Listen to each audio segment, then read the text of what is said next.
Welcome to the latest edition of the Bothell Buzz, where you hear from city and community leaders about timely topics. With me today, I have Mayor Andy Rayum and Deputy City Manager Peter Troutson. Thanks for being here today. Thanks for having us. So I'm going to start out with a question for you. May I call you Andy? Sure. Okay, Andy. Bothell has been undergoing quite a transformation in the last few years. Can you tell us more about what the vision is for downtown Bothell? Sure. The community and the city came together many years ago and shaped the vision of our downtown. Residents and business people wanted downtown to be walkable, to be connected to the University of Washington Bothell, and to also have the historic downtown connected to the new redeveloped downtown. Great. Well, I know that there's been quite a history behind what's going on, and I'm wondering if, Peter, can you tell us some brief history on what has taken us to get to this point? Sure. As Andy mentioned, it was 10 years ago that the community had a vision, and at the early part of that 10 years, the city acquired some land from the North Shore School District and embarked on an ambitious project to move a state highway and move that state highway 522 to the south, creating several blocks of land to the north of it. There were several other blocks of land that were also acquired and ended up being sold one by one to various developers. Each one of them now is either been sold or is under a purchase and sale agreement. And the big challenge that remains for us is environmental remediation of the blocks that remain undeveloped. And as people will note, there are two blocks that were formed just north of 522 when the highway was moved. And those blocks need to be cleaned of hydrocarbons and solvents that had migrated there over the years from the bus maintenance facility that had been operated by the school district and from two dry cleaners that were in town. And the school district has been a wonderful partner with us in trying to get this property cleaned up, as has the Department of Ecology. And without their help, we actually couldn't get that done. So we're very grateful for that. So it sounds like there's been quite a bit of work behind the scenes. There's a lot going on in Bothell. And there's been quite a few developments that are already open for business. Andy, I'm wondering if you can just sort of quickly run through what are some of the successes so far? The first one was back in 2014 when Six Oaks opened, and it had Amaro's and, the social grounds is newer, but it was the space for it was built back in 2014. After that, we built City Hall. City Hall came online about a year ago, and it's a gathering place for the community and a place where services are now all together instead of it being separate and spread out in multiple buildings that people would have to go to get help or services from the city. Another great project that has been completed, or is 3 of the 4 phases are completed, the 4th is under construction, is the Beardsley Crossing. And it's a gateway development that you can see from 405, and it attracts people to get off 405 and look at our community or come visit us. It includes the Beardsley Public House, Wildwood Spirits, Sushi Chinois, 18-8 Salon, Potbelly Sandwiches, the Menchie's Frozen Yogurt, Starbucks, and UW Bothell offices. The McMinimans obviously has been a huge success for downtown Bothell. It's a fantastic development that includes a swimming pool that we get to use for many years, a hotel, and multiple different restaurants that have their own little specialty kind of feeling, and it's a wonderful place for gathering. There's places that the residents can use to rent and check out and have community meetings at. Great. It really is an exciting time for Bothell, isn't it? Yeah. Peter, there's a lot going on that maybe people don't know exactly what's going in because construction is ongoing and people have been asking what's happening. Can you take us through some of the more active construction projects? Certainly. What you see going up right now is a project called the Junction, which is 4 stories of apartments on top of retail space. And that's just north of Six Oaks, which Andy mentioned. Just south of Six Oaks, you'll see that the Safeway, the old Safeway, is being demolished. It's almost complete, the demolition. And in that area is a privately developed project called SHAG, Senior Housing Project. And south of that, on the 2 blocks just north of 522, are a specialty grocer and some other retail in that one block, and then to the east of that block, across Bothell Way, and some more retail. Now, if I back up to the north a little bit and go over towards where the county library is, in that area where the city used to own part of its offices that Andy was referring to, another building, the Dawson Building, which was at one time the library, are going into that area, are going townhomes. And that's being developed by Toll Brothers. And then north of that area are two other blocks, which will be further developed into residences, retail, and some office space, potentially. And then if you move back to the east, you'll come to the Mercantile, which is, of course, the property that was burned earlier this year on July 22nd. And that will go on. The owners of that building have indicated that they will continue that development and continue building the building. And on the property that makes up the rest of the city block, which the City Hall does not occupy, will go a hotel. And there'll be two buildings operated by the same chain. There'll be two different levels of that chain, and they'll be connected by a sky bridge. Wow. Okay, great. So, Peter, we hear a lot from the public with questions about the lots where there's no construction happening yet, and they're asking, why is it taking so long? Can you answer that? Sure, I hear those questions too, and I understand the frustration, and the answer to that is that the properties have to be cleaned up. Environmental remediation takes a long time. In many cases, it can take up to years, several years, to clean up a property to meet the standards that are prescribed by the Department of Ecology. Okay, thanks. So, Andy, Peter mentioned the fire, and I'd like to ask a little bit more detail on that. He mentioned the Mercantile Building.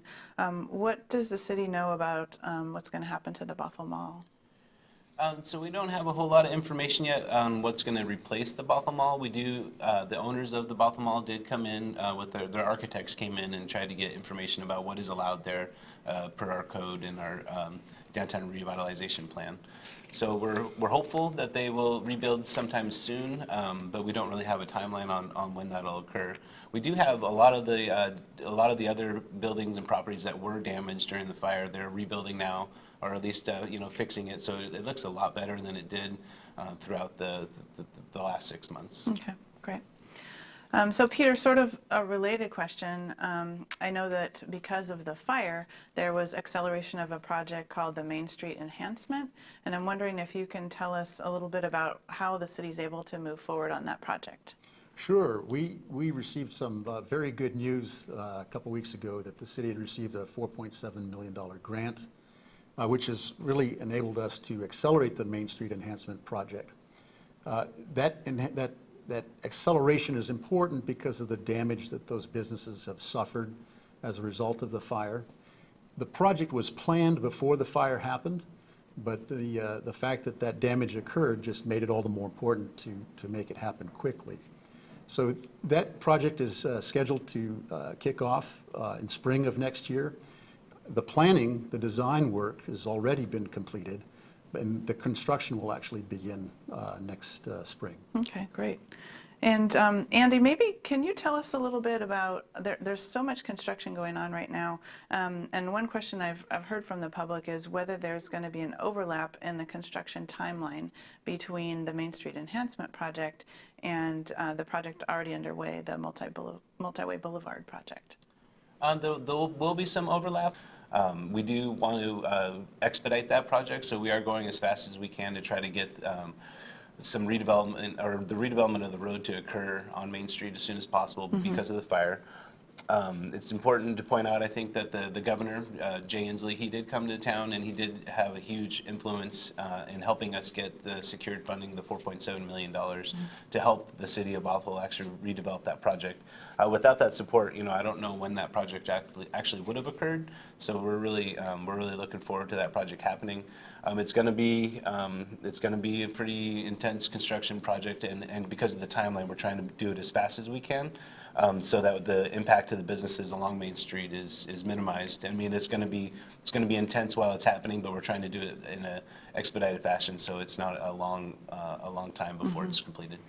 Great. Well, that pretty much tees up my next question for Peter, which is, can you tell us how the city is going to minimize the impacts during construction on the local businesses? Right. Well, as part of the planning stage of the project, the engineers are working on plans to make access to the businesses from the rear of their businesses more approachable, more attractive. So there's quite a bit of work going into that. Also, there'll be signage that will show persons who are coming clients or customers how to best approach, how to best park in the downtown, pointing to the fact that parking is available in the City Hall itself, and then also kind of leading them to the businesses so that they don't have to work hard to find an entrance into the individual businesses. Okay. One thing I wanted to sort of follow up on was if there's construction going on between two different projects, how does the city coordinate those two projects in terms of like traffic impacts? Well, the traffic engineers and the project engineers work together to try to address that, to plan it out. Again, there's quite a bit of use of signage to make sure that people know what detours are in place, where parking is available, and how to get to the business. You, as a communications officer, also make it available on our website and on our various social media, advising what people can do to kind of ease their experience in downtown. Right. Okay. Super. So, Andy, many people are excited about what's going on in Bothell, but they're also a little bit concerned about parking.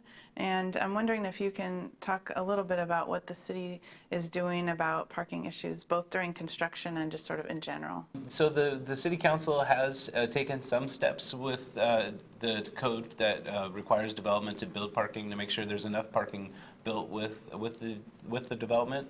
It's important to note, though, you don't want to overbuild parking because then it's basically a waste of space. And so we're working closely with our community development department. They're doing some studies to try to figure out what's the best method moving forward with parking and making sure parking is open and people use the spots for 2 hours and then they move their vehicles. How that's going to play out, I don't really know quite yet. The council hasn't weighed in on the different options that we have. One of them would be to do metered parking. Another one would actually to increase the enforcement of the parking laws that we have currently established. Okay, thanks. So, Peter, touching back a little bit on the project that we talked about earlier with the hotels on the City Hall block, how will parking be affected once those hotels are open? Well, part of the agreement with the hotels is that they'll use part of the parking that's available in City Hall. But they're also building their own parking structures underneath their buildings. So overall, the wash, the net effect will probably be it won't affect it too much because the residents of the customers of the hotel will park in a combination of the parking lot that's provided by the hotel and the few spaces in the City Hall parking lot that they do lease from us. Okay, great. So I think we're nearing the end here. I have just one last question related to construction, and this one's for Peter. How will access for those, with disabilities be affected during construction, particularly of the Main Street Enhancement project?